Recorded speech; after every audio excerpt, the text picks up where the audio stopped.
तुम मांगो भी और जल्दी भी न करो। यह भक्ति का पूरा शास्त्र है कि तुम मांगो भी और जल्दी भी न करो। प्रार्थना भी हो और होंठ पर मांग भी न आए।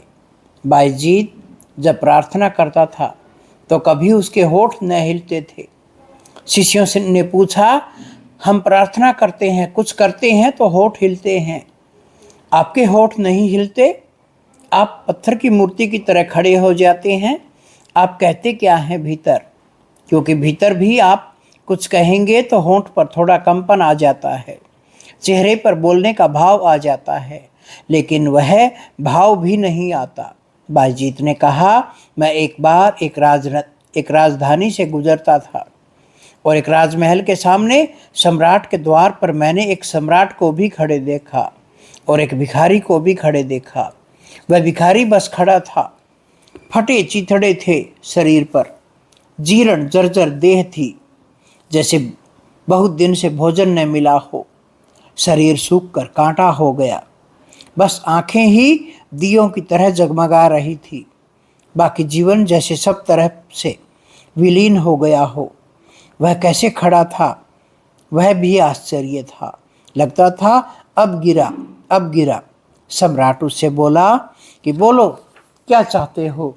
उस फकीर ने कहा, अगर मेरे आपके द्वार पर खड़े होने से मेरी मांग का पता नहीं चलता तो कहने की कोई ज़रूरत नहीं है। क्या कहना है? और मैं द्वार पर खड़ा हूँ, मुझे देख लो, मेरा होना ही मेरी प्रार्थना है। बायजीत ने कहा, उस दिन से मेरा होना ही मेरी प्रार्थना है। बायजीत ने फिर कहा, उस दिन से मैंने प्रार्थना बंद कर दी। मैं परमात्मा के द्वार पर खड़ा हूँ, वह देख लेगा कि मैं क्या कहूँ, और अगर मेरी स्थिति कुछ नहीं कह सकती तो मेरे शब्द क्या कह देंगे, और अगर यह मेरी स्थिति नहीं समझ सकता तो मेरे शब्दों को क्या समझेगा। बायजीत की इस कहानी पे थोड़ा गौर करें। बायजीत की ये कहानी कहती है, शब्द भी थोथे पड़ जाते हैं।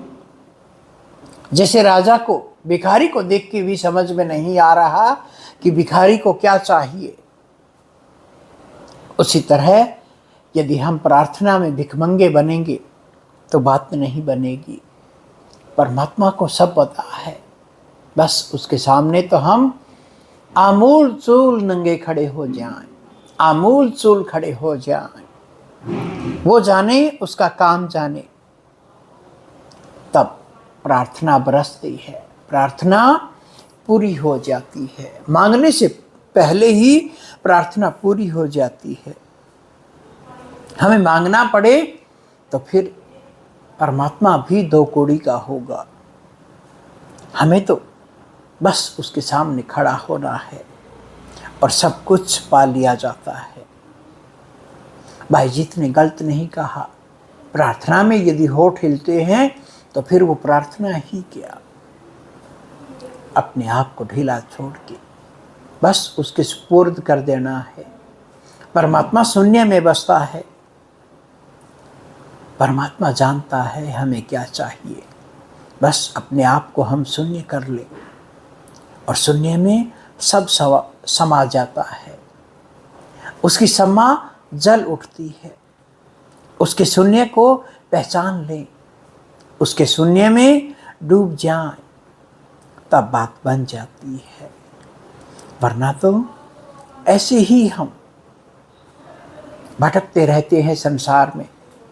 कभी हम मूर्ति पूजा में भटक जाते हैं, कभी हम तीर्थों में भटक जाते हैं, कभी हम आश्रमों में भटक जाते हैं, कभी हम जाति पाति में भटक जाते हैं। हर एक से किनारा करिए, हर एक से पार चलिए, तब परमात्मा बरसता है हमारे ऊपर।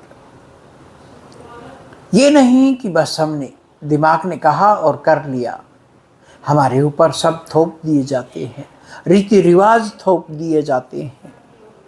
उन रीति रिवाज से हमें कुछ भी नहीं मिलता।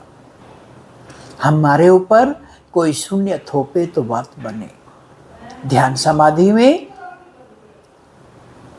हमारे ऊपर शून्य की बारिश हो, अमृत बरसे शून्य का, तभी बात बनती है, वरना तो जन्मों जन्मों लग जाते हैं। जन्मों जन्मों से हम भटक रहे हैं, न परमात्मा मिलता, ना ही हम परमात्मा जैसे होते। तो अपने आप को एकाकार करिए, अपने आप को एक रस करिए, तब देखो गुलजारा है, तब परमात्मा चला आता है, भागा आता है, हमारी प्रार्थना करने से पहले ही हमारी प्रार्थना पूर्ण कर देता है। ऐसी स्थिति को बनाए रखने के लिए हमेशा ही जीवन में आगे बढ़े।